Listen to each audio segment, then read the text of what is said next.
Elohim, thank you for this wonderful time that we can rest and obey your Torah by keeping a Shabbat and having a holy convocation.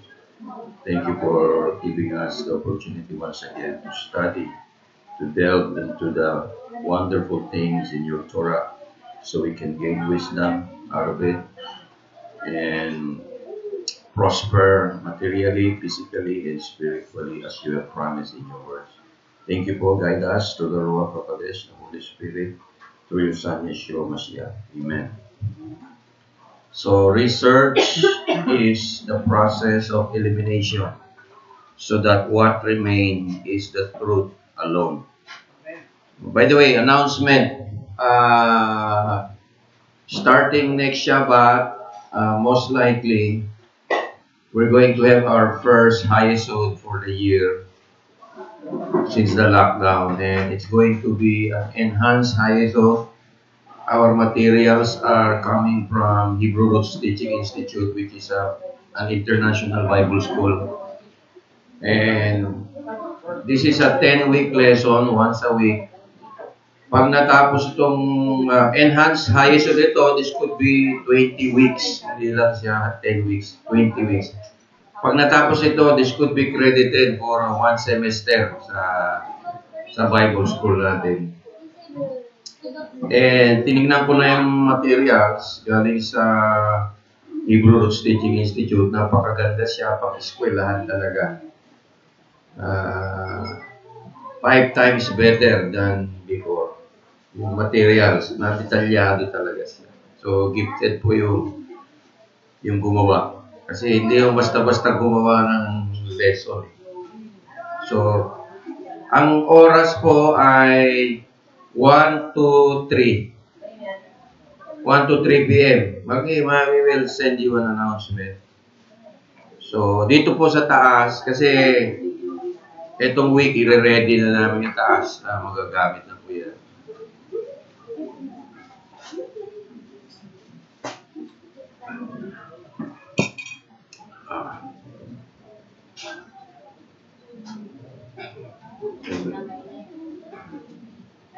So, okay, this is our conviction for our, especially my conviction. It could be also your commitment or your conviction. 16 years na po ako nagtutura. Nag-aaral kami ni Florence. At tuloy-tuloy parang isang segundo pa lang from an eternal perspective, no? There's so much things to learn. Kung walang Torah, halos wala ka nang ituturo. Kaya yung mga sabing wala ng Torah, nagkakamali po ng malaki sila. So, I made a commitment to Yahweh na His Torah will be the absolute authority over my life. Hindi po doktrina ng tao, hindi po tradisyon ng tao.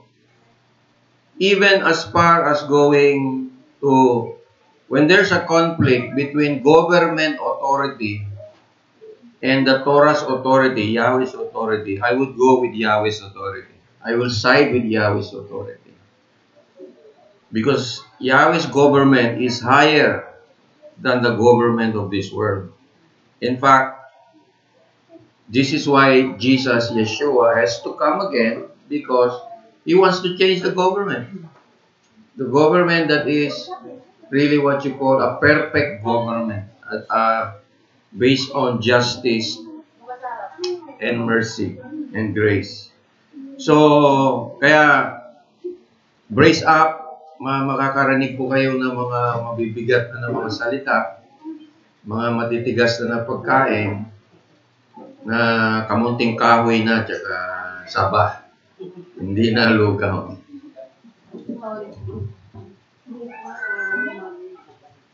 By the way, yung mga gustong kumuha ng sabad, may 2 sakong sabad dyan na natumba nung bagyo. Pwede kayong kumuha dyan.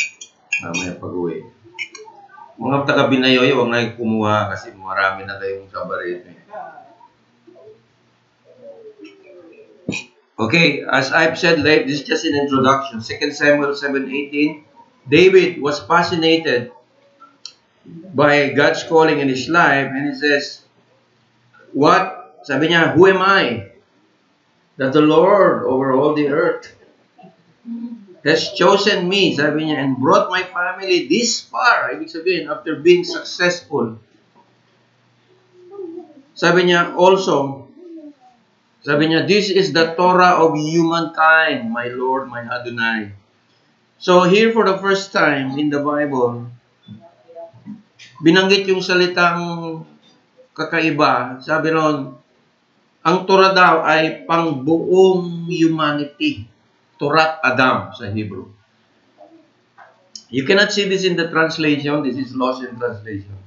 So, I believe so mga kapatid, when it comes to the 613 commandments in the Torah, it's applicable,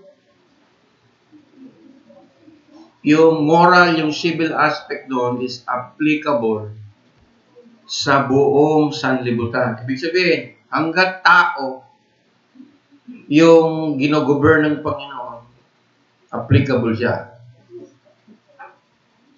Tingnan nyo yung katabi. Tao ba yung katabi nyo? Ha? Tao ba yan? Wala ang buntot? Tao, di ba? Applicable sa iyo ang Torah. Kasi the Torah is the manual for living. Manual ng Diyos yan. You will learn more of this in High Yesod, no? In High Yesod kasi, hindi ako nagmamadali mag-explain. Maraming detalye. Dito kasi, congregational, mas mabilis ang explanation. Sa High Yesod, mag-aaral tayo ng High Yesod. So Yahweh has called us to do two things. We are to never give up studying and seeking the correct interpretation of any given Bible passage. So it is an opportunity to really study. Study is the highest kind of worship, and it can set you free from the wrong mindset. The New Testament even commanded us to study, to show yourself approved unto God, a workman that needed not to be ashamed, rightly interpreting the word of truth. So, kung servant ka ng Panginoon, kailangan mo talaga mag-aral. I believe mga kapatid, yung pag-aaral nitong Hebraic mindset is far better than the secular education. Secular education, turuan ka lang paano maging edukado. Sa standard nila. Pero iba itong Torah eh. So if we have the opportunity in the future, magbukas na lang tayo dito ng Torah Elementary School. Sarili na nating elementary curriculum. This is the start. This is the start. So the wrong mindset will lead you to the wrong perspective. That leads you to wrong thinking. Wrong thinking leads to wrong application. Wrong application leads to wrong lifestyle. Wrong lifestyle is rebellion against God. Rebellion leads to destruction and generational curses. That's the negative side. Kung i-positive natin yan, right thinking leads you to right application. Right application leads you to right lifestyle. Biblical lifestyle. Right lifestyle is pleasing unto Yahweh. And it will not lead you to rebellion, which will bring you to inherit the kingdom of God. Now, in the coming literal 1,000-year reign, Yeshua Mashiach, the millennial kingdom. So,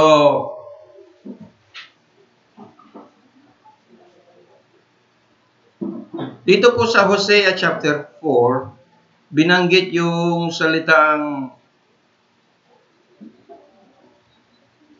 wala raw katotohanan sa lupain,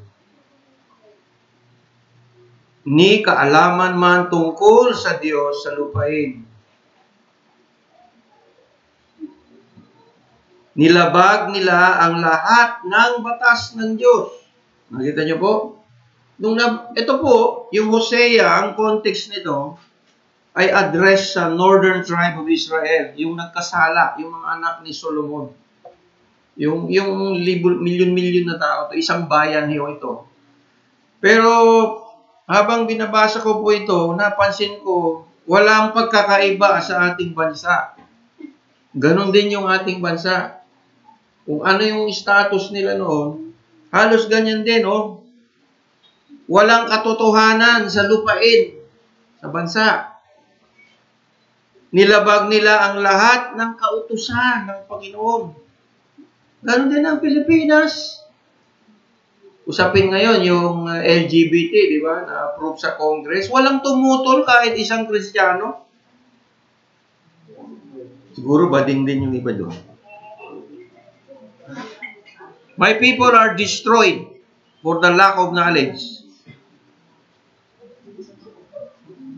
Ang aking bayan ay nawawasak dahil sa kakulangan ng kaalaman. Wala bang kaalaman ng mga abogado natin? Wala bang kaalaman yung mga educators natin? Wala bang kaalaman ng Department of Health? Wala bang kaalaman yung mga senator, kongreso, mayor, gobernador? Napakatalino nila, mga kapatid. Napakatalino nila pagdating sa secular. Pero masasabi natin, wala silang karunungan na nagmumula sa Torah. Yun po yun. Ito naman mga beloved Christian brothers natin. Tingnan nyo, beloved ha. Beloved. Kasi naiinis na ako eh. Sa pag-reject ng Kristiyano sa Torah, nagagalit na ako eh. Para hindi ako magalit, tawagin ko na lang sila beloved Christians. Ayaw sa Torah. Sabi niya, kung ayaw niya sa Torah, you rejected the knowledge, itinakwil mo ang kaalaman, itinatakwil din kita bilang aking pare. Ang pare, ang ibig sabihin, tagapamagitan bilang mga tao at Diyos. So, mga leaders, religious leaders, our political leaders. Correct me if I'm wrong, kung gaano katotoo, nahagilap ko rin sa Google, na sumasang-ayon si President Duterte sa ng Pope ng same-sex marriage. Bago nangyari yung typhoon na yun.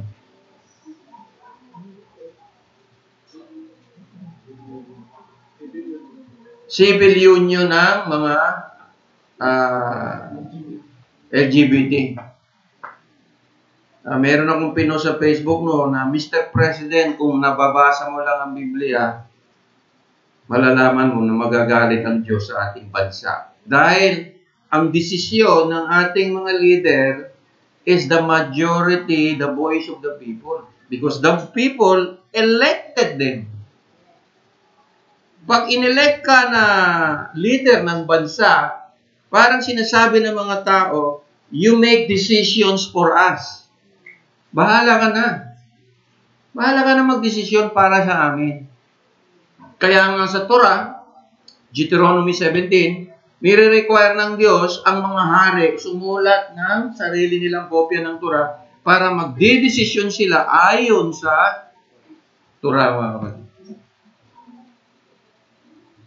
10 million born-again Christians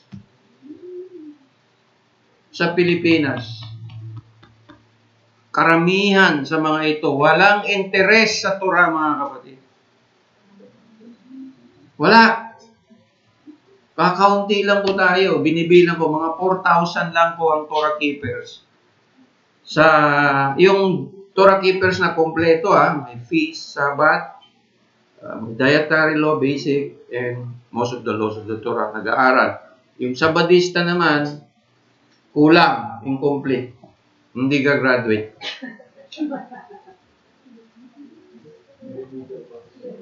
Kailangan mag-aaral pa. Sabi rito, yamang iyong nilimot ang kautusan ng iyong Diyos. Nakakalimutan ninyo na ang kautusan kasi si Kristo na lang, si Jesus Christ na lang. Kaya sabi nung isang pastor, mga Messianic, palagi nila binabanggit yung Torah, si Jesus hindi na. Pag tinanong mo si Jesus, Torah din ang sasabihin ni Jesus sa'yo eh. Yun, sabi ng asawa ko, Jesus, meron akong salitang napulot, makaka-relate ang ating mga Katolikong kababayan, mga beloved Catholic. Jesus is the living Torah. Yeshua is the living Torah. Yeshua is the incarnation of Torah. Incarnation, di ba? Siya yung kabuuan ng Torah. Sa katawan niya, mga kapatid. We have more of this later sa aking mga slides mamaya. Siya po yung bakit tinawag si Yeshua, Mashiach, Jesus the Messiah, na the living Torah? Bakit siya tinawag the living Torah? Sabi ng Bible, hindi siya nagkasala kahit isa. So anong sukatan mo nang hindi siya nagkasala? Hindi, si Jesus kasi siya. Hindi pwede yung ganung sa korte, hindi pwedeng walang ebidensya. Ang ebidensya na hindi siya nagkasala is the Torah pa rin. Hindi siya lumabag kahit isang maliit na kautusan. Kaya siya po yung taong nakasunod sa kautusan. Oh, and now, you want to be like Jesus? Oo, pero mahirap kasi sumunod sa kautusan eh. Mahirap. Pag ang thinking mo, wala ng Torah, mahirap. Pero pag meron, kaya yan mga kapatid. Kaya yan. So, my people are destroyed for the lack of knowledge because they have rejected knowledge and they rejected the law. Sabi ng Diyos, I will reject your generation.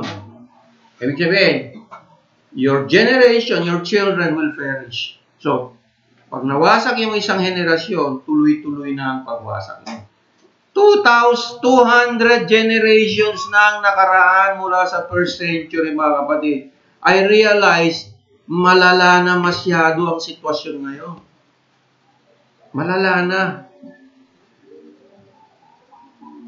The more na tumatagal ang panahon, the more talagang ang katuruan ng karami ng Christian ay wala ng kautusan, walang kautusan.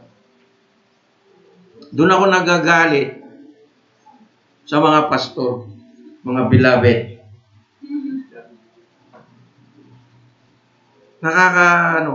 Kasi sabi rito, Hosea 4:7, ituloy natin, habang lalo silang dumarami, lalo silang nagkakasala laban sa akin. Nakita mo? Dumadami ang Pilipinas,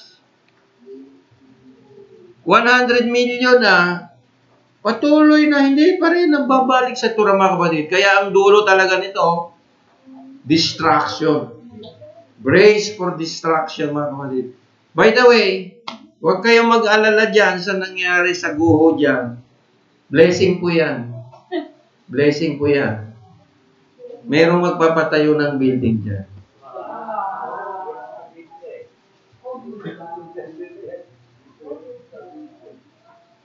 By faith lang yun. Kasi wala naman talagang istruktura yan eh. Rip-rack lang yan talagang. Hindi po kami dyan. Walay mahay diha. Sabi nga ng Bisaya.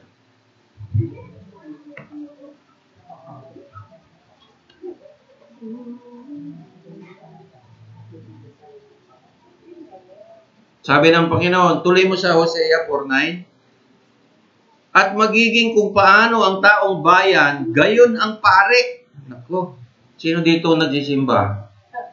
Nakakita ka na ng mga pare? Nakakita na kayo ng pare? Ha? Ito, pinag-uusapan yung pare, oh. Kung paano ang taong bayan nagkasala sa Diyos, ganun din mga pare. Paparusahan ko sila dahil sa kanilang mga lakad at pagbabayarin ko sila sa kanilang mga gawa.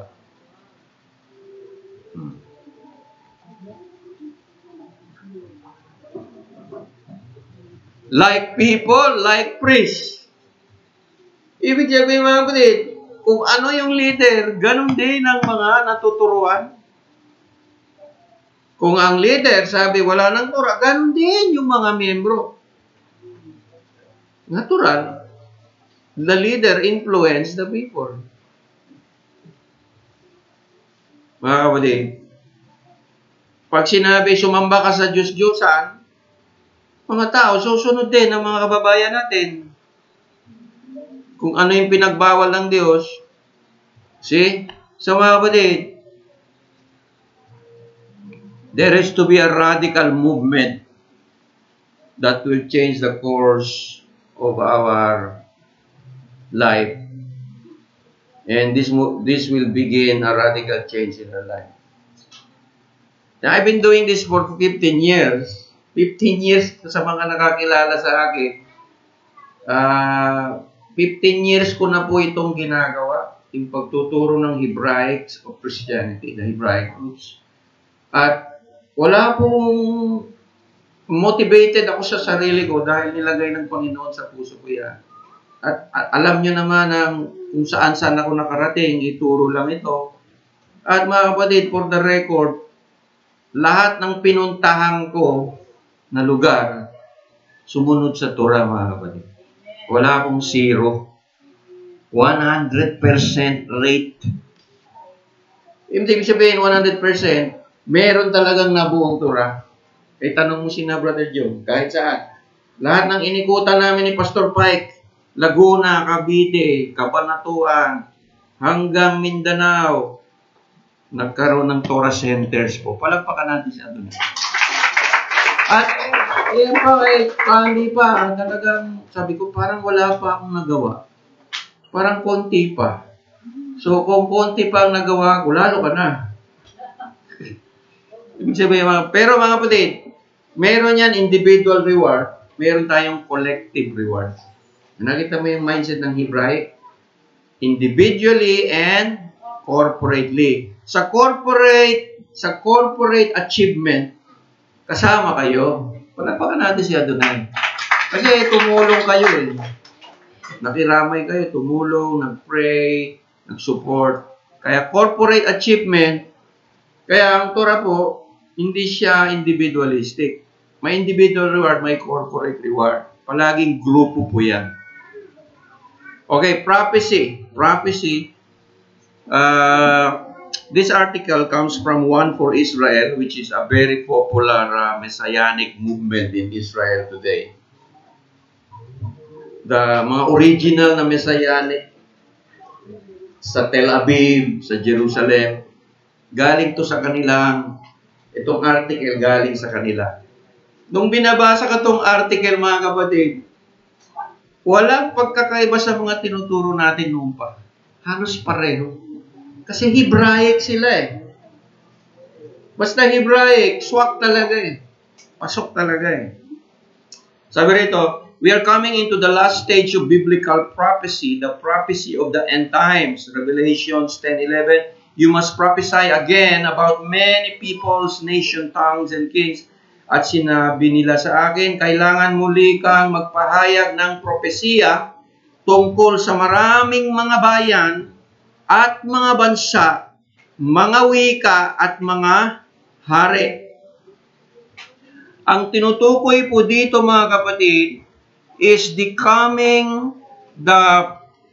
this new stage of prophecy is a consummation of both Israelite and church prophecy in general. If the prophecies of the restoration for the nation of Israel are one eye, and the prophecies of the fullness of the worldwide churches, ecclesia or nations, are the other eye, then it is time to open both eyes. Ibig sabihin, mga kapatid, if you look at the restoration of Israel, the Messianic movement, the Hebraic movement in general around the world, it's coming to fruition, di ba? Tapos yung fullness of the nations, which is included dyan ang Christianity, and the nations of the world who believe in the gospel of Yeshua HaMashiach, dapat, sabi rito, dapat tumingin ka na may dalawang mata para mabuksan ang iyong mata. Sabi rito, this could only happen after a 2,000-year history in which now the Messianic remnant in Israel and the international ecclesia are both coming into their fullness. Reference Romans 11, verse 12, 15, and 25. The prophet Isaiah said in chapter 61, verse 1, the Spirit of Yahweh Elohim is upon me, because Yahweh has anointed me to preach the gospel to the poor. This verse is quoted in the Gospel of Luke, pero if you use the Hebraic hermeneutics, babalikan mo ang kumpletong mensahe sa chapter 61. Pag binalik natin ang chapter 61, hindi lang preach the gospel, kundi to proclaim the day of the Lord's vengeance. So, dalawa pong prophecy na tupad dito, na the first part of the prophecy is to do with Yeshua's message of grace and salvation, which began at that time in the first century, but the day of vengeance was to come much later in the end times. It will occur near the second coming of Yeshua during the time of judgment and war. Totoo po ito. We are in that time, mga kapatid. Na-fulfill, palagi po ang mga prophecy, first coming ni Yeshua, fulfilled, ang kalahati mapupulfill sa second coming. So, we are in that time. That's why we have to brace up the end times. Like sa Amerika po, nanalo po ang Democrat. Medyo magkakaroon ng mga liberal mga resolution nila, mga batas, lalo po silang magkakasala sa Diyos at lalo magagalit ang Diyos. So, biblical prophecy today includes sharing the gospel. As far as the sharing the gospel, ginagawa ito ng ating mga beloved Christian. O sabi niya nga, beloved Christian.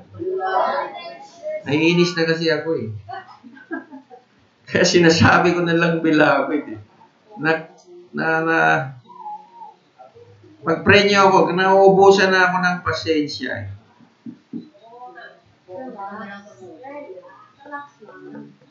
Hindi, kaya ang ibig kong sabihin, kung i-google ko yung time sa pagtuturo ng mga pastor na ang titigas ng ulo, ayaw sumunod sa kautusan, bibigyan ko sila ng panahon, napakaraming panahon, tapos hindi lang din susunod. Kung susundin man, napakatagal. Tanungin mo si Brother Alvin, magdadalawang taon na yung Bible study sa Marikina. Sumusunod yung iba ngangalang pa, lagi tatawa-tawa lang sa'yo, kakain pa ng baboy yan. Dadala pa nga ng baboy yan sa Bible study. Di ba? Nagdadala pa nga ng baboy sa Bible study.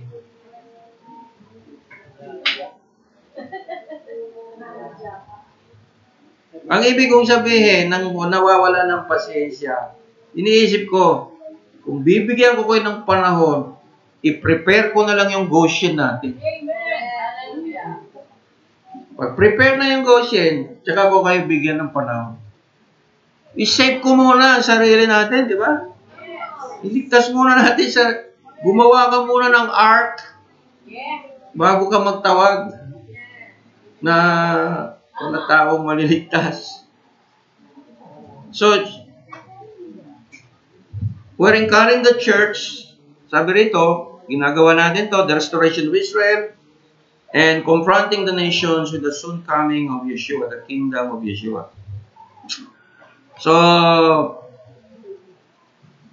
this type of prophecy was not fully possible until our generation. Sabi rito, I believe God is offering a double prophetic anointing to enable us to speak of God's destiny for Israel, the church, and the nation in the end times.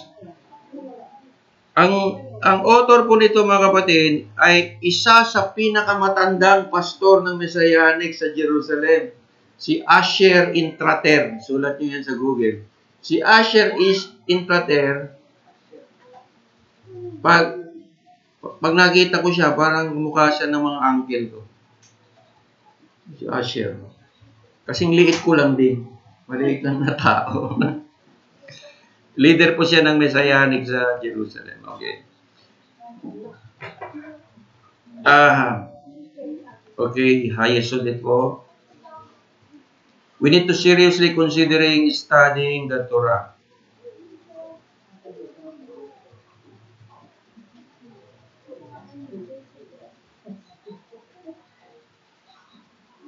Sabi rito, mga kapatid, the time has come to wake up. Okay, I will summarize something, no, para maintindihan niyo po. Pag nagbasa ka ng Biblia, kaya marami nagkakamali sa interpretation. Kasi pag binabasa nila ang Biblia, akala nila sila yung kausap. Although the Word of God is universal, it could be applied to every human being. No? Pero una sa lahat, hindi yung sinulat para sa Pilipino. Dito nagkakamali ang marami. Sinulat po ang Biblia para sa mga Israel. Nanghihiram lang tayo ng Biblia, tapos nagmamalaki pa.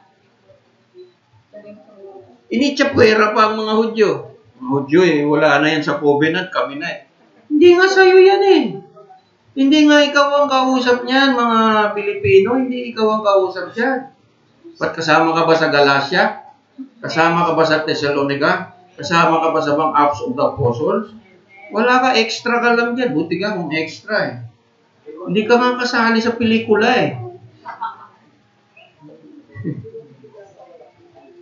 Kaya marami nagkakamali kasi po, ang Biblia, wala pong covenant ang Diyos sa Gentiles.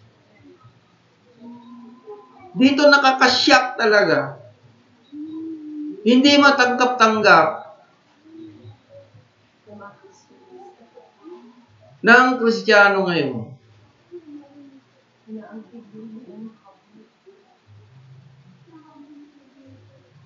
Inaangkin nila na parang sila na ang iyong kausap doon, mga kapatid. Alam mo ang tawag doon sa salita? Walang utang na loob.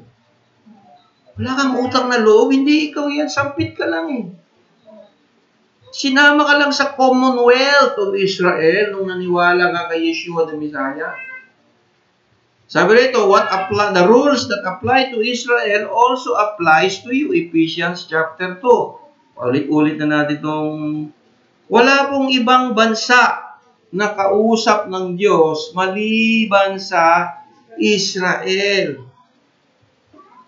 Sabi rito, si Professor Liebenberg,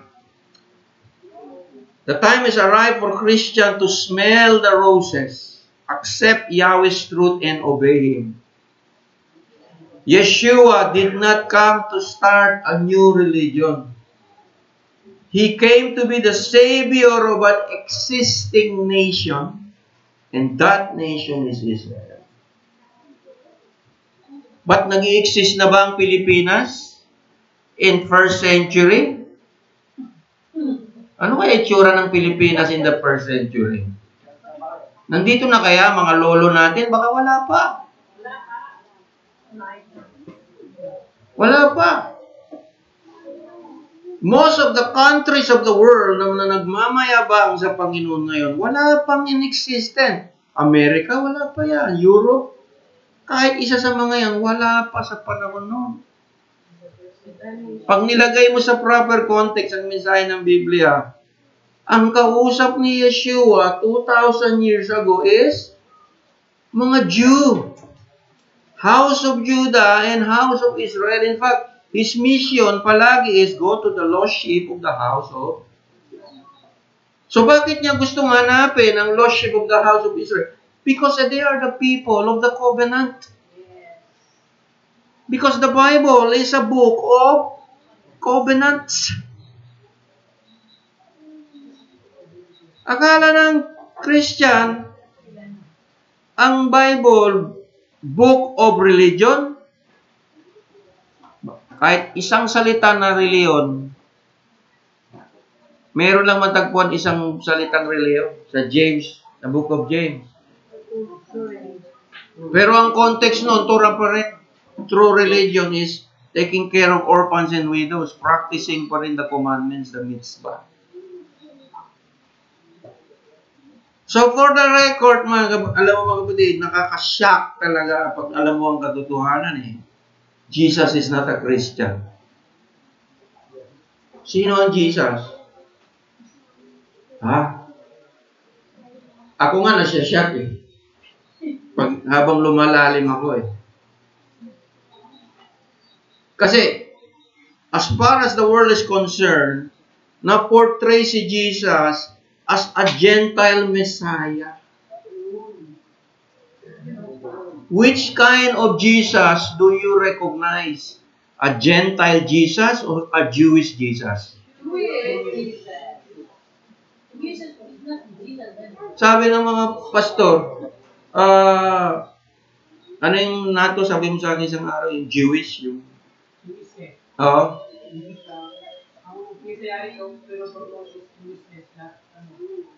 Okay. Ang pinopromote, sabi ng ni Renato sa kaibigan niyang pastor, sabi ng pastor, pinopromote daw ng messianic people like us who believe in the Torah, in the Hebraic roots of our faith, ang Jewishness, not Jesusness.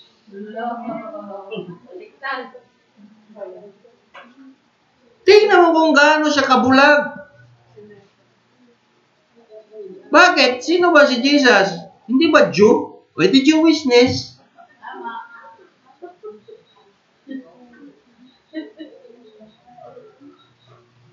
Di ba? Hindi.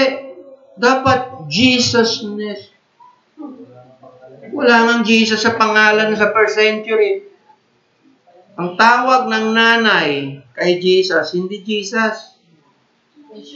Anong tawag ng, sinong nanay ni Jesus? Ha? Ha? Santissima, hindi nyo alam. Maria, Santissima. Maria daw. Wala akong Maria sa Biblia. Ha? Hindi, ang ibig kong sabihin, yung tunay na pangalan. Miriam. Kapangalan niya, yung kapatid ni Moses. Miriam, from the tribe of Judah, Jewish din. Hindi po siya Katoliko. Hello? At hindi siya sumasamba sa Diyos-Diyosan. Blessed thou among women, blessed is the fruit of thy womb, Jesus. Holy Mary, Mother of God, pray for us, sinners now, at the hour of our death. Amen. Ibig sabihin, mag-pray ka na kung malapit ka na mamatay. Kasi dadaan ka sa simbahan ng Katoliko. Ang pangalan ni... So, imagine mo mga kapatid, first century. Hello, boy Yeshua, come here, my son. Di ba, hinahanap nila si Jesus, si Yeshua. Saan nila nakita? Nakikipagtalo sa mga rabbi sa templo. Bata pa. Nakipagdiskusyon sa mga rabbi. Imagine mo si Moshe magdidiscuss sa mga rabbi. 9 years old. Impossible, di ba? Because he was anointed by the Ruach HaKodesh. So, ang pangalan niya si Yeshua. Can you say Yeshua? Yeshua. Although the world knows him as Jesus, his real identity was lost. Yes. Tapos ngayon, yung itong mga pastor nagagalit sa mga Messianic. Panay Jewish.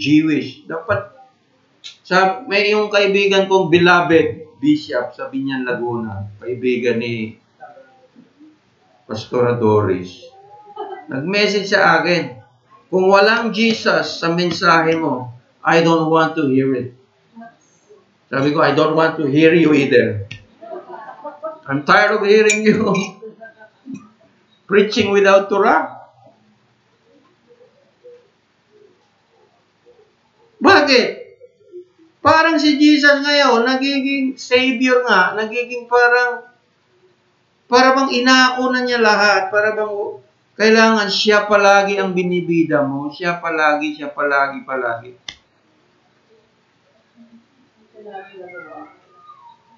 Totoo po, siya po ang savior, pero ano ba yung talagang totoong message niya? Ano ba talagang mensahe ni Jesus, ni Yeshua? Mag-celebrate kayo ng Christmas, December 25. Hindi yan ang message niya. Ang palagi niya sinasabi, the kingdom. 80 times. 80 beses binanggit ang salitang kingdom sa 4 gospel pa lang. That's in every page of the gospel. Wala siyang sinabi, magtayo kayo ng reliyon, gawin yung Baptist, Methodist, Pentecostal, Adventist, lahat, Foursquare. Wala siyang sinabing gano'n. Ang sinabi niya lang, magsisi kayo dahil ang kaharian ng Diyos ay narito na at darating na, malapit na. Sino yung kausap niya? Mga Pilipino ba? Yan ang problema sa hermeneutics talaga, Alvin, yan napakalaking problema sa pagtuturo ng biblical interpretation. Okay. History ng hermeneutics. I discovered the history of hermeneutics. Sino ang unang nagkamali nag-interpret ng Word of God?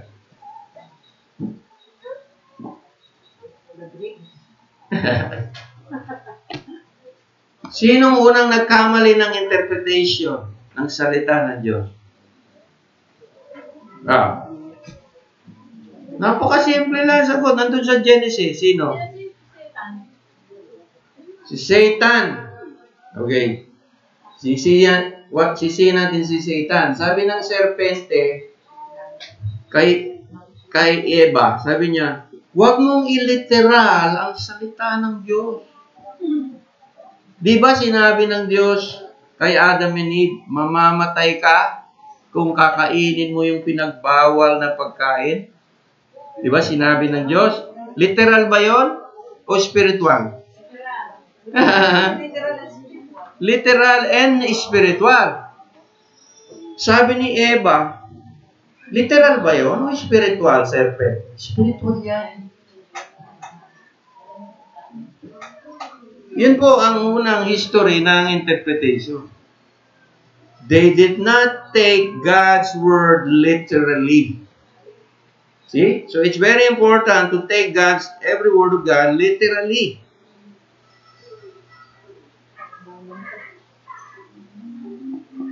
So,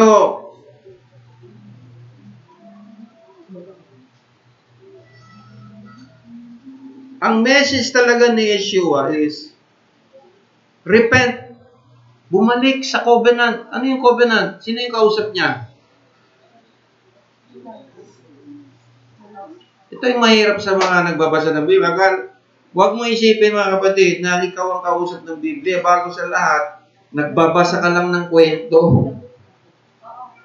Si Jesus nasa Galilee, pumunta sa Capernaum, sa sinagoga, pumunta sa sinagoga, sa mga Pariseo. Ang context nila po, Israel. Hindi yun naganap sa Pilipinas. At higit sa lahat, ang salitang ginagamit nila sa pang-araw-araw ay Hebrew. Hindi rin natin naunawaan. Nagmamalaki ngayon ng pastor. Huwag na mag-Hebrew-Hebrew, hindi naman kayo Hudyo. Huwag ka na mag-English dahil hindi ka naman Amerikano.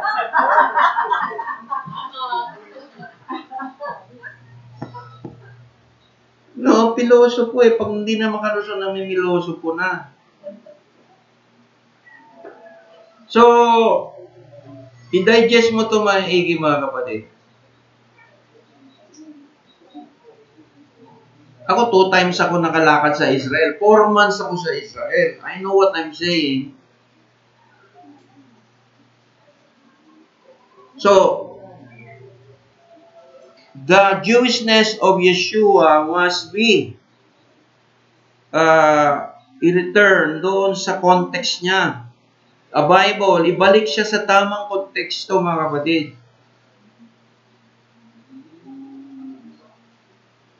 Magugulat ka sa totoong di ba, sino ba ang Panginoon? Si Apostol Pablo o si Yeshua? Sino ba ang Panginoon tagapagligtas? O si Yeshua. Siya ang sundin natin. Pag may sinabi si Paul na labag sa kasinabi ni Yeshua, si Yeshua ang sundin ko, hindi si Paul. Kasi si Paul, minsan, tao lang din yan. Hindi yan Diyos. Si Paul, minsan, nagsasuggest lang siya ng opinion niya. Sabi ni Paul sa Korinto, sa makatuwid, mga kapatid, sa palagay ko, ang binata na hindi makatiis ay dapat mag-asawa. Sa palagay ko, sabi niya. Nakasulat yun. Sa palagay ko lang. Kasi hindi ako mapalagay.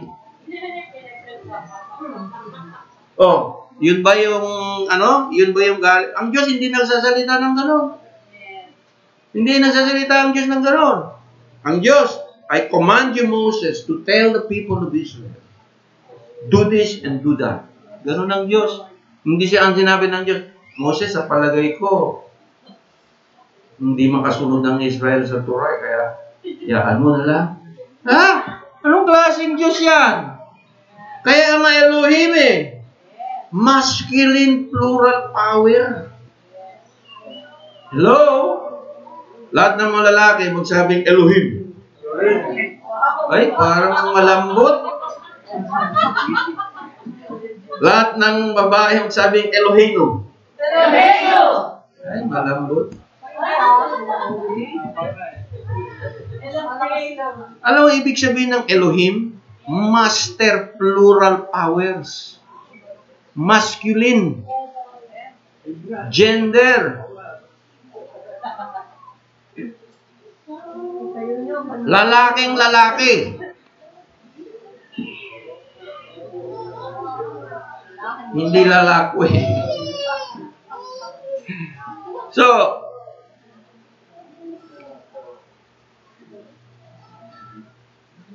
okay, ito, parang naging hermeneutics yung klase natin ngayon.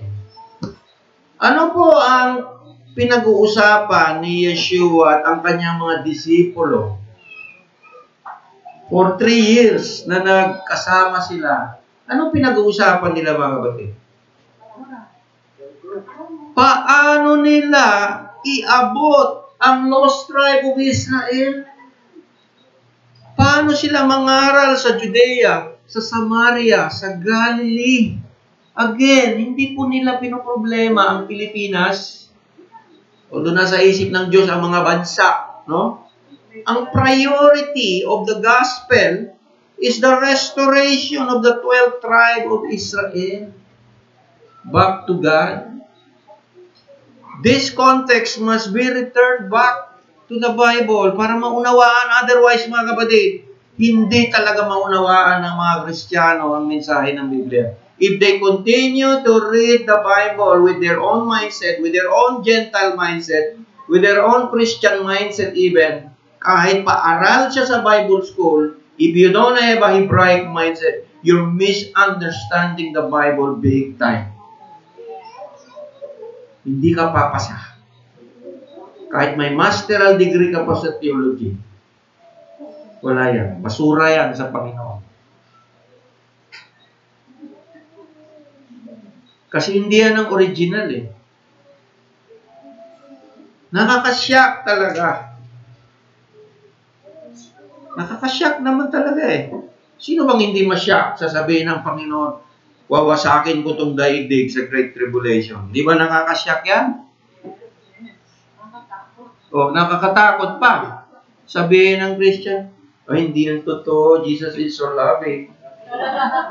God will bring us to rapture. God is full of grace. We are not subject to the wrath of God. Ako, tingnan na lang natin. Si Noah, nangaral ko, walang naniwala.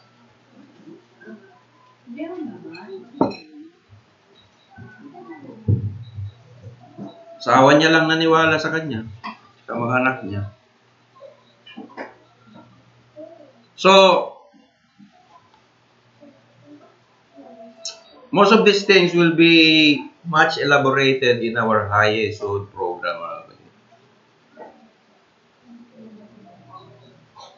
Okay, ito po ang one of the lessons in the Bible school. Bible school material po ito. Christian Foundational Teachings number 4, Law and Grace, intermediate lesson. The Torah is Yahweh's grace, and Christians have grossly missed it.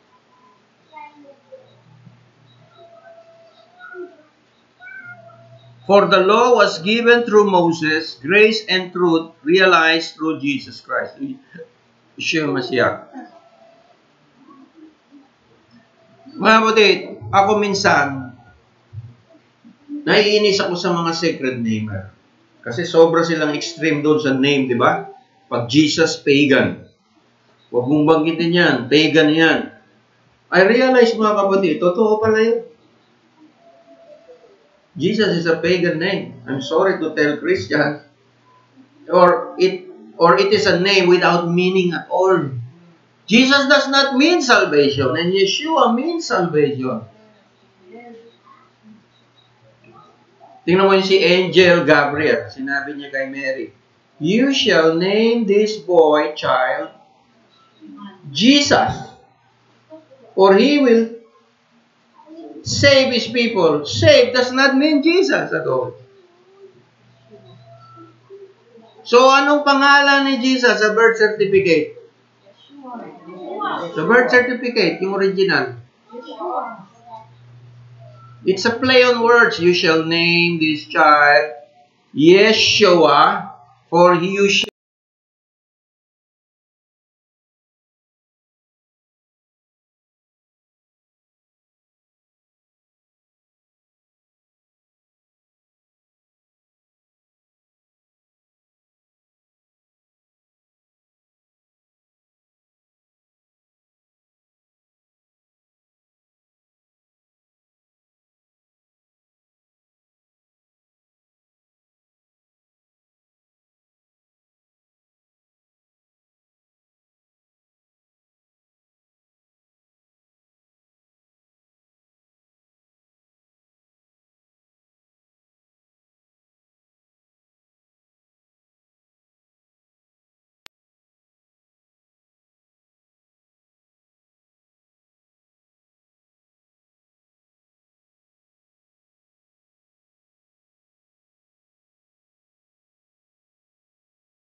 Common name sa Pilipinas. Anong common? What's the common name?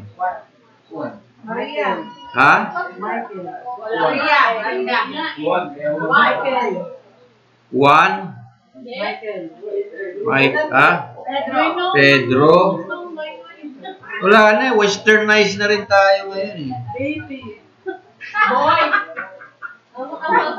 Boy, meron. Boy, Nung araw, Basilio, Procopio. Crisostomo. Socorro. Grabe, no? Socorro ba? So, mga kapatid, for the record, lahat ng apostoles, Jewish din. Jewish din.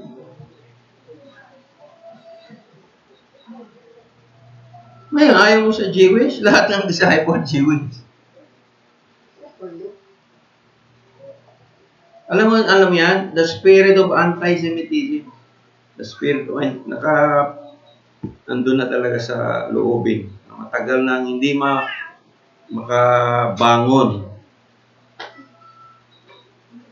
Grace and law are not against each other, mga kapatid. The law came through Moses, unfailing love, truth, grace, chesed, and emet came through Jesus Christ. Ang ibig sabihin ng John 1:17, grace and truth can be clearly seen in the Torah of Moses, while in the Jewish Christ, they are displayed to their utmost degree.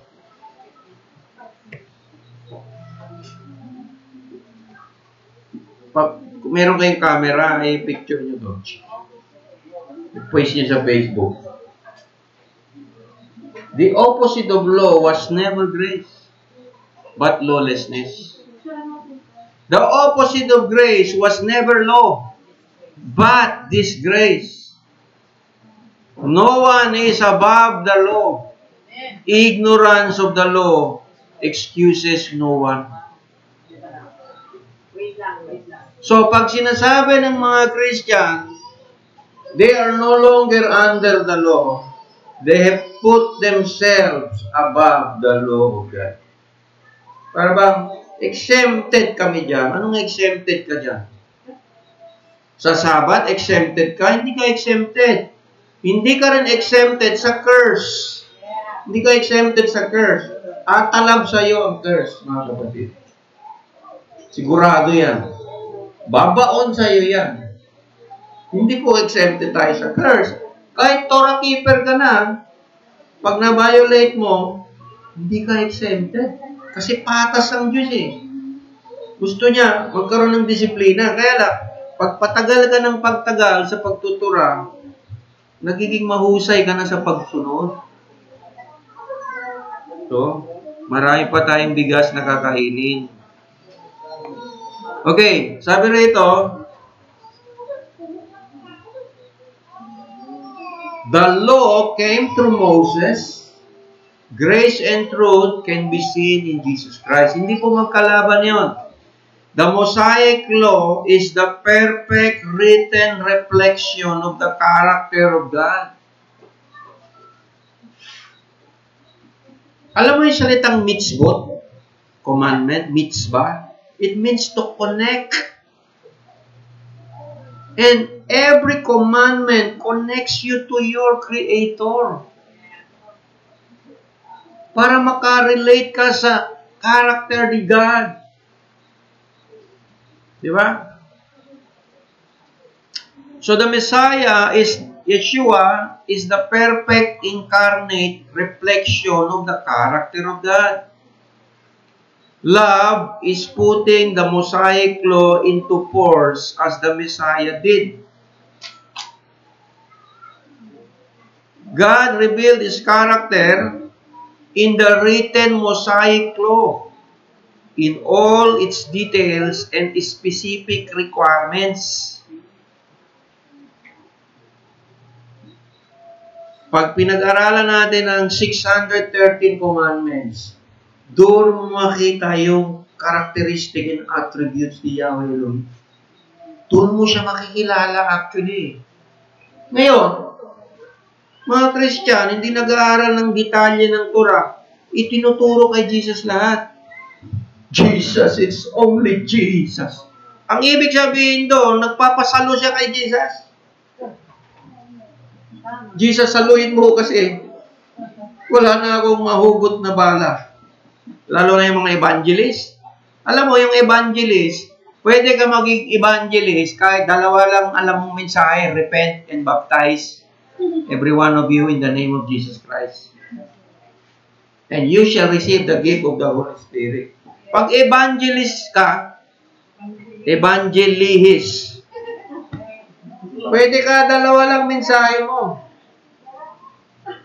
Hindi ka pwede maging teacher. Kaya nga evangelist ka lang. Hanggang diyan ka lang. Kailangan mo ng teacher. Kami mga teacher, ididetalye namin yung bawat letra sa Biblia. Ganun po ang pagkatawag sa amin. Wala pong hangga katapusan ng pag-aaral nito. Nagkataon po, talagang binigay yung tong gift ng ako, ang bisyo ko mag-aaral.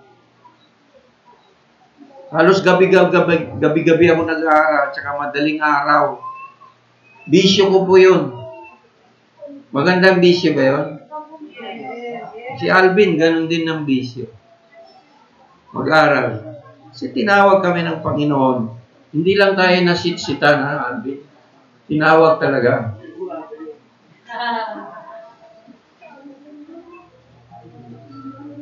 So,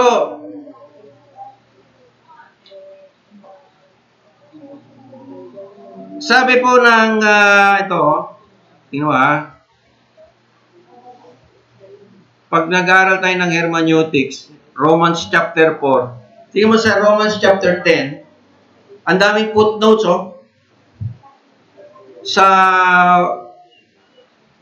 Sa 21 verses, ang daming footnotes. Nakita niyo yung nakahilat na footnotes? Nagko-quote si Paul from the Torah. Ang dami, pero hindi niya sinasabi yung verse. Nagko-quote lang siya kasi wala pang chapter and verses nung araw. Sabi ni, may nag-messenger sa akin na pastor, Christ is the end of the law. Sinagot ko, pastor, ang end dyan ay hindi ibig sabihin termination, but the goal. The Messiah is the goal of the Torah unto righteousness to everyone who believes, not the termination. Sabi, buti sumagot siya positively. Anong ibig sabihin yan? Sabi ko, ang ibig sabihin niyan sa Greek, teleos, hindi siya ang katapusan ng kautusan, kundi ang kinauuwian ng kautusan. Magkaiba po yan. In fact, the whole context of Romans chapter 4, kinukuha naman po ang mga bersikulo sa Torah. At ina-apply niya kay Jesus Christ, kay Yeshua. Halimbawa, sa Deuteronomy chapter 30 verse 14, natin ang maganda footnotes, di ba? For the word is very near you, in your mouth and in your heart, to do it. Nakita niyo po? Sabi ni Moses, ang Torah, nasa bibig mo lang, sa bigkasin mo lang, nasa iyo na yan. Binanggit ni Paul yun sa Romans 10:5, sa Romans 10:8. Tapos sinundan niya, if you confess your mouth that Yeshua is Lord and believe in your heart that Elohim has raised him from the dead, you will be saved. Nakita mo, kinuha ni Paul yung versikulo sa Torah, dilagay niya kay Yeshua para magkaisa po sila na ang Torah si Yeshua ay isa. Ngayon, yan ba yung the end of the law? Yung tinuro lang talaga sa kanila, mali.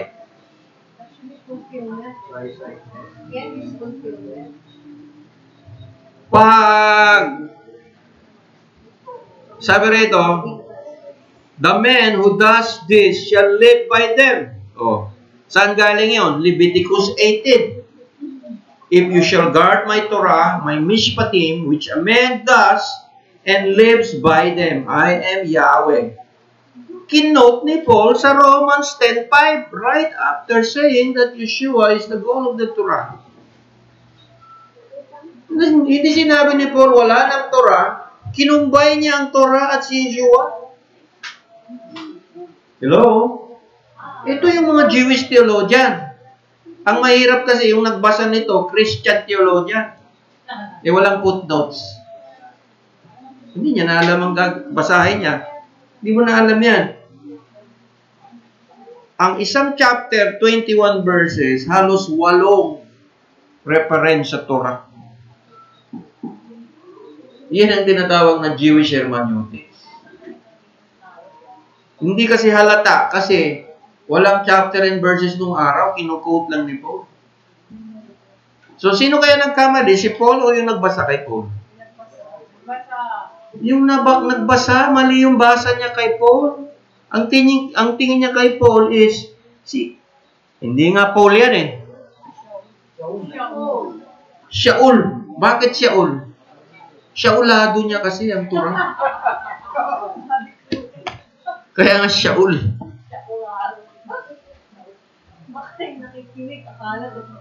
Nakita mo mga kapatid? Sa anong sabi ng Hosea 4:6? My people are destroyed. Bakit? The priest has lost the knowledge of the Torah. Ibig sabihin ng priest, mga mangangaral, mga pastor, mga shepherd, wala ng Torah. Ano ituturo sa Christian? Huwag na kayo sumunod sa kautusan. Magmahalan na lang tayo. Anong klase magmamahal? Basta. Yan po ang problema. Puro abstract, puro abstract, puro abstract. Pakinggan nyo to. Ito, mga babae, pakinggan nyo to. Pakinggan nyo to. Kasi kayo yung medyo some emotional side of the equation. The law tells you what real love is. It's not your feelings. Feelings will come later. It's not a matter of feelings. The law defines what is love. You want to know what love is? I want to know what love is. What is love? Love is a splendor thing. Very splendor thing. Love is a very splendor. Like a little rose. Sabihin nyo nga sa katabi nyo, you want to know what love is? Yung totoo. Do you want to know what love is? Love is the greatest. Di ba? Sabi ng Bible, love is the greatest. Oh, nakangiti si sister. Oh, bira lang naman yan. You want to know what love is? Yes. The law tells you what love is. What is the greatest commandment? Love Adonai. What is the greatest, another greatest commandment? Love your neighbor. The law details what real love is. Hindi ka magbabasa ng telenovela para marami mo ang totoong pag-ibig.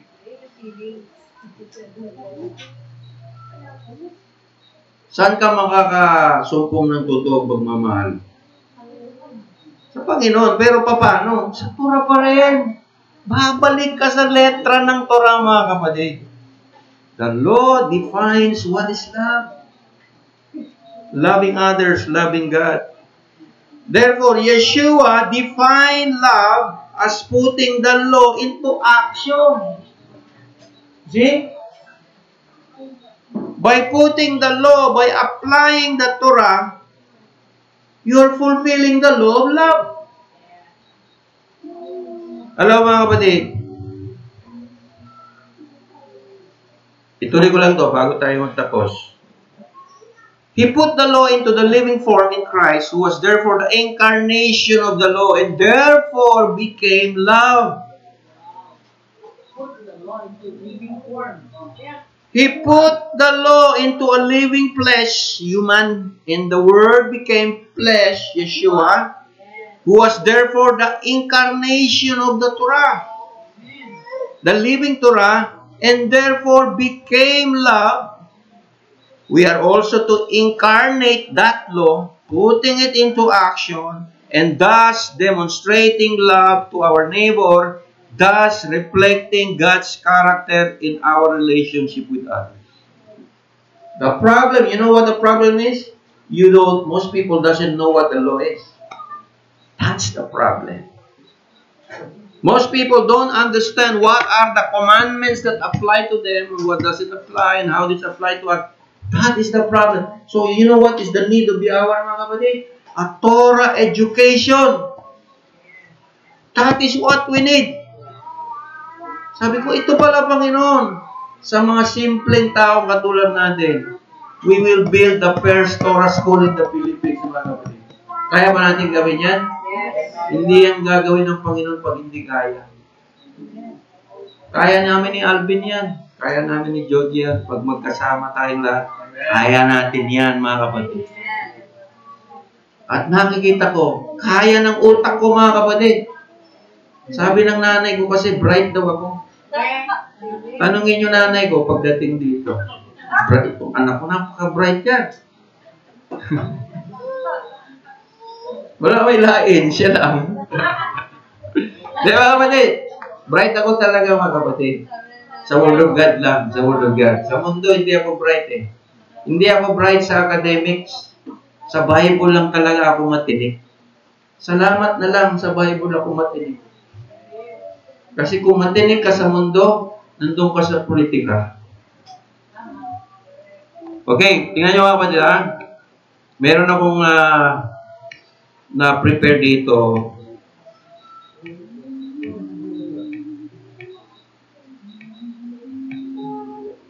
Yan, ito. The fullness is yet to come. Gaya ng sinabi ko sa inyo mga kapatid, prophecy is being fulfilled right before our eyes. In reading through the Torah, this is written by Pastor Asher Intrater. Si Rabbi Asher Intrater is one of the oldest Messianic pastor in Jerusalem. Kaibigan niya si Paul Wilburn. Siya po ang nagsulat nito. Napaka-ikli lang, pero napaka-malaman. Ano mo sabi niya? In reading through the Torah, we cannot help but notice that there are several social institutions described that never seem to achieve their fullness in Israel's history. The judicial system of the Torah, the agricultural system found in the Torah, the feasts and the calendar, the priesthood, the settlement of the land of Israel, the land of promised land. Sabi niya, never na-achieve itong fullness ng mga bagay na to sa history ng Israel. Next. But sabi niya, if all these elements are in the scriptures, John 10:35, scriptures cannot be broken, mustn't there be a time when they will come into their fullness?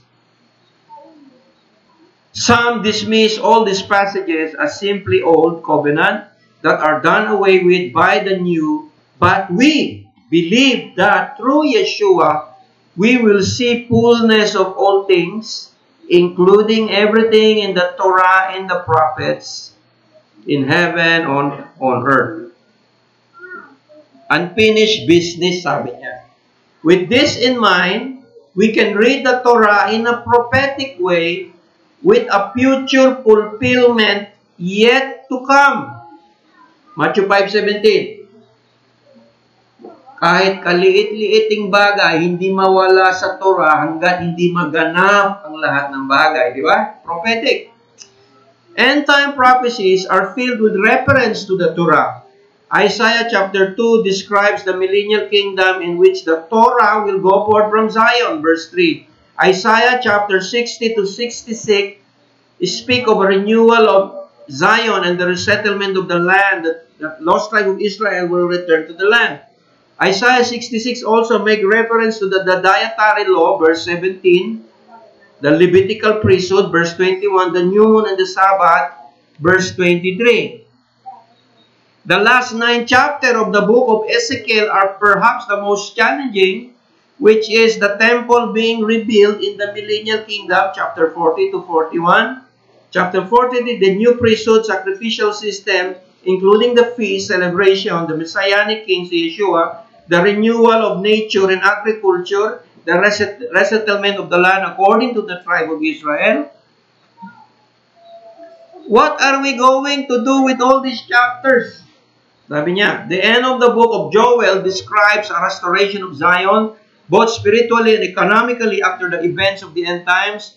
The book of Micah speaks of the former kingdom being reestablished, the kingdom of Israel. Zechariah chapter 14 describes the restoration of the feast in the temple worship. Mga kapatid, House Bill, Zechariah 14:19. House Bill 1:4. Sabi ni Zechariah, sa millennial kingdom, ang hindi mag-celebrate ng festival ay paparusahan ng Diyos. Approve na po ang festival kung basahin mo sa Book of Zechariah.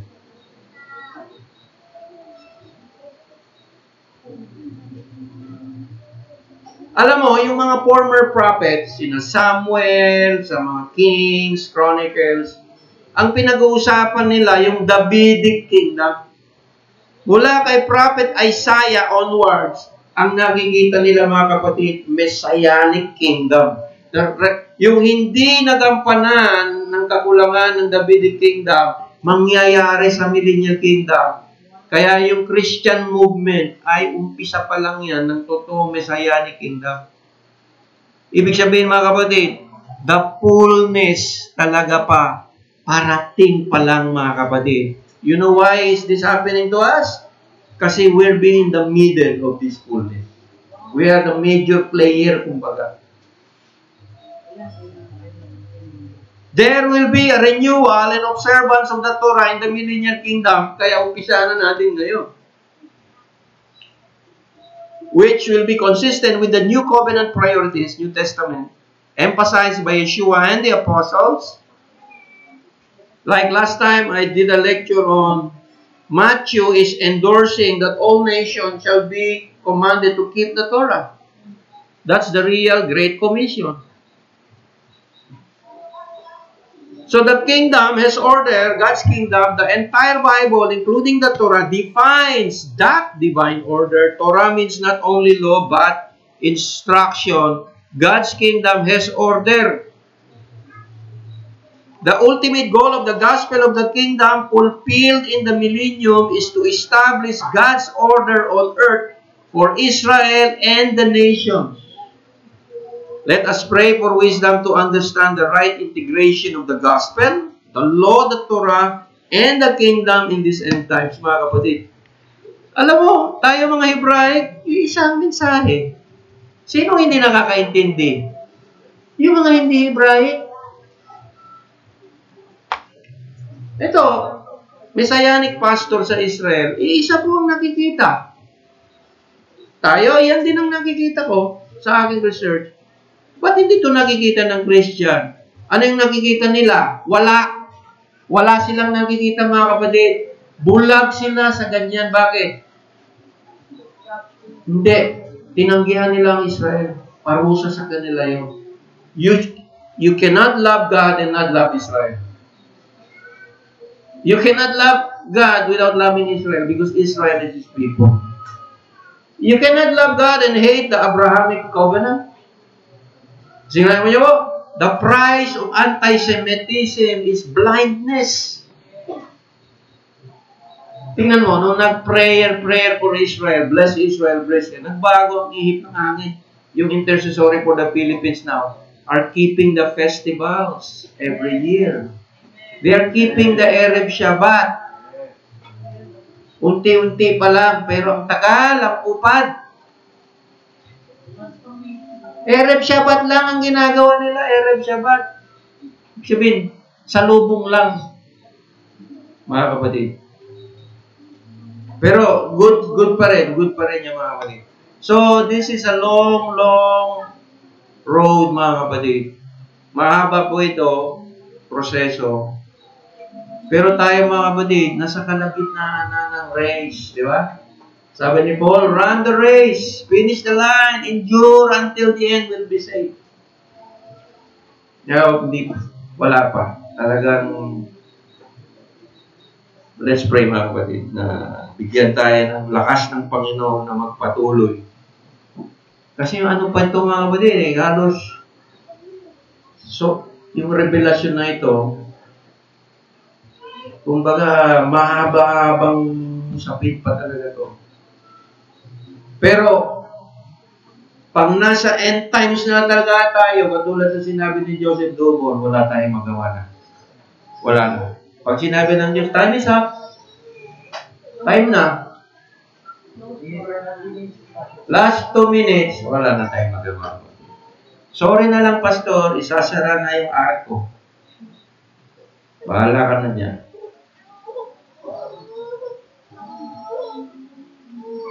Sige, may rapture naman. Diyan na lang tayo sa rapture.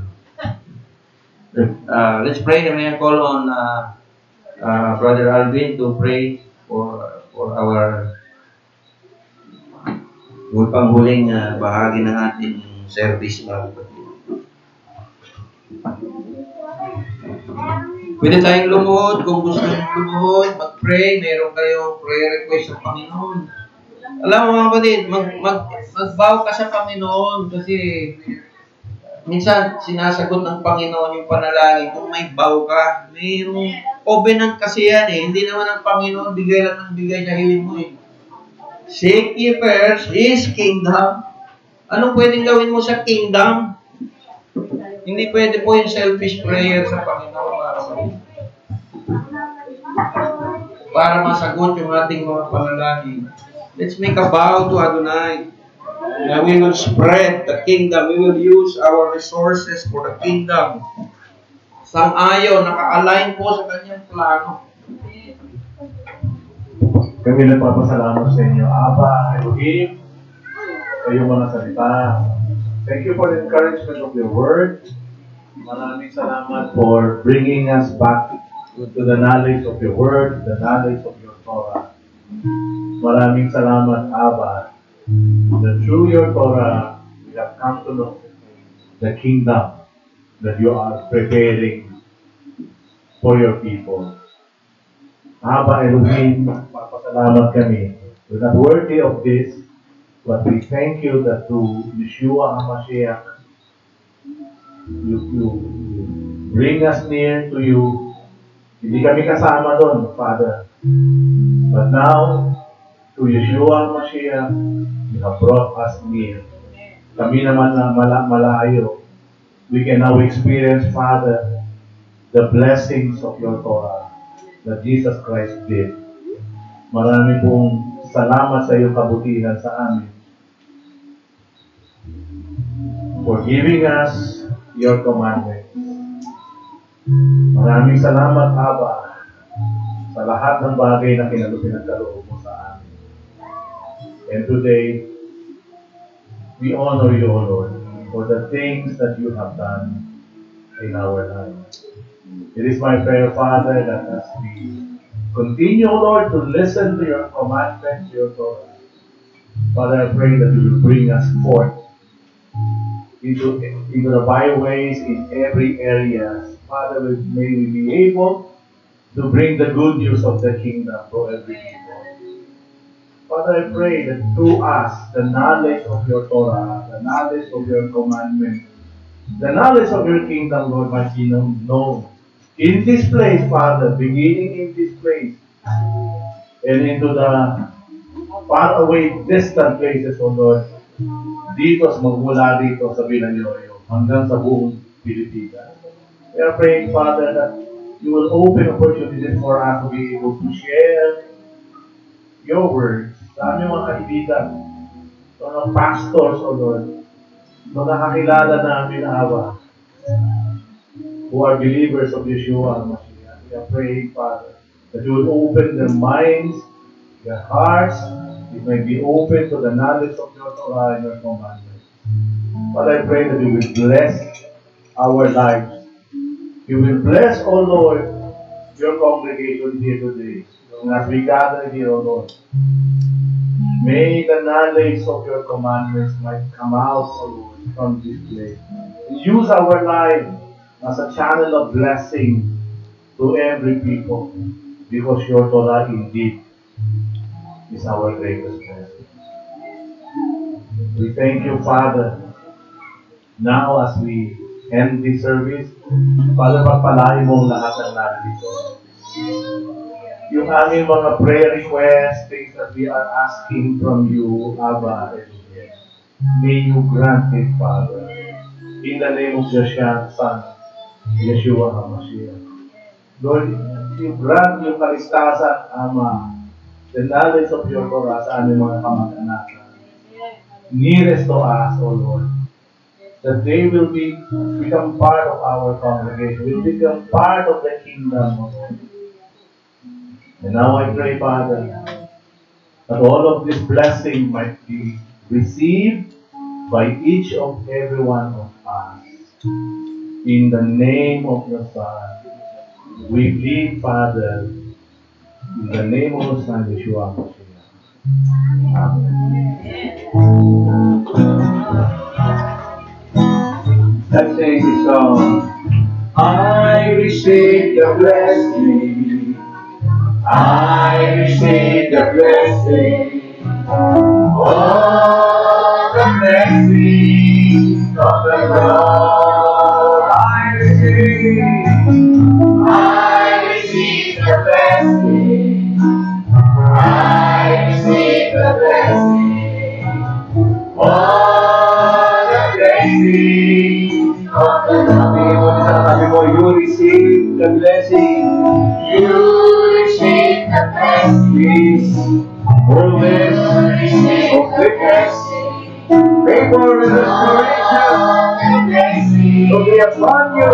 The name tinatanggap ko. Tinatanggap ko. Tinatanggap ko. Lahat ng pagpapagalan ni Adonai. Hawak-hawak tayo ng babae at may isa pa. Tinatanggap ko. Tinatanggap ko. Lahat ng pagpapagalan. Itaas natin ang ating naraman at pag-bless tayo sa Panginoon. Yebareka Adonai Bismereka.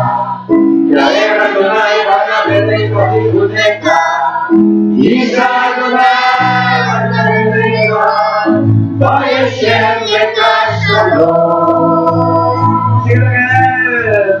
Yebareka Adonai Bismereka. Yaera Adonai Banabereka Bibuneka. Isa Adonai Banabereka. Bayashem Leka Shalom. May mga bata ako sa nabiyo, i-dance natin. Yebareka, Yebareka, Adonai Bismereka. Isa Adonai Banabereka. Bayashem Leka Shalom. For the last time. Yebareka Adonai Bismereka. Yaera Adonai Banabereka Bibuneka. Isa Adonai Banabereka.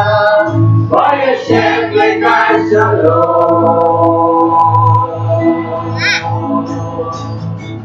Bayashem Leka Shalom. Bayashem Leka Shalom. Pagpalain ka ng ating Panginoon. Bayashem Leka Shalom. Para na Panginoon.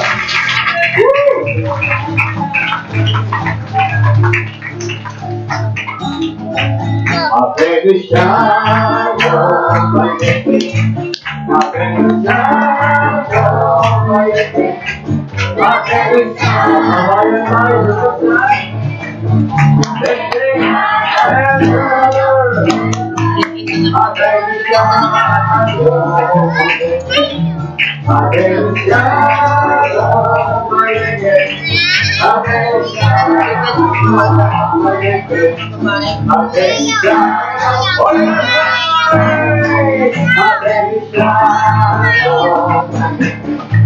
I